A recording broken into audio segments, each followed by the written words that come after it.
Hi everyone! For today's video ay gagawa tayo ng homemade mango graham ice cream.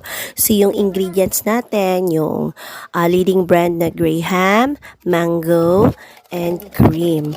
Kaso lang, yung sa akin, later ko na nakita na creme densada pala yung nabili ko. So yung condensed milk na mango flavor na nabili ko, ay gagawin ko na lang siyang toppings mamaya or parang i-drizzle mo lang konti kasi matamis na yung creme densada eh. And yung creme densada na ginamit ko, hindi yung leading brand pero mas masarap ata yung leading brand. Susubukan ko next time. Yun ang gagamitin ko kasi hindi available dun sa tindahan na binilhan ko. So, same pa rin ang process.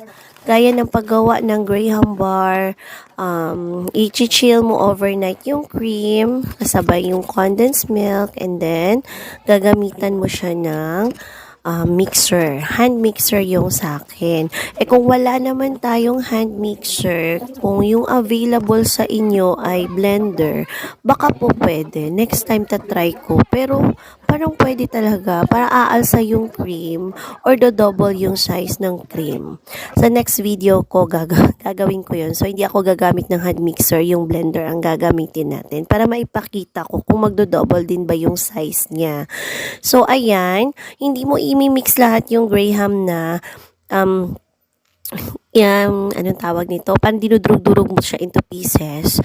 Mag-iwan ka ng konti, pati yung sliced mango para meron kang pang topping sa ibabaw.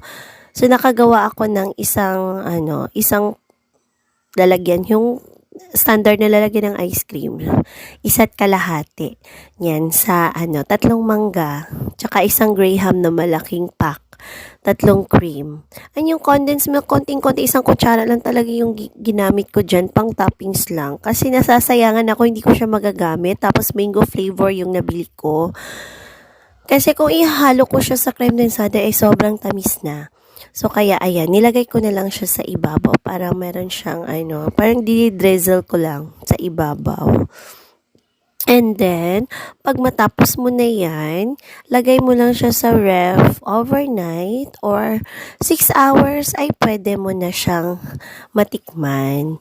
So, eto sa akin, 6 hours na kasi excited kaming tumikim. And ayan yung resulta niya. Ang yung consistency niya, para na talaga siyang mango graham ice cream, overload. Kasi overload sa graham, overload sa mangga. Pwedeng-pwede kahit anong occasion. Pwede ka na hindi bumili, ikaw na ang gumawa. So, yan.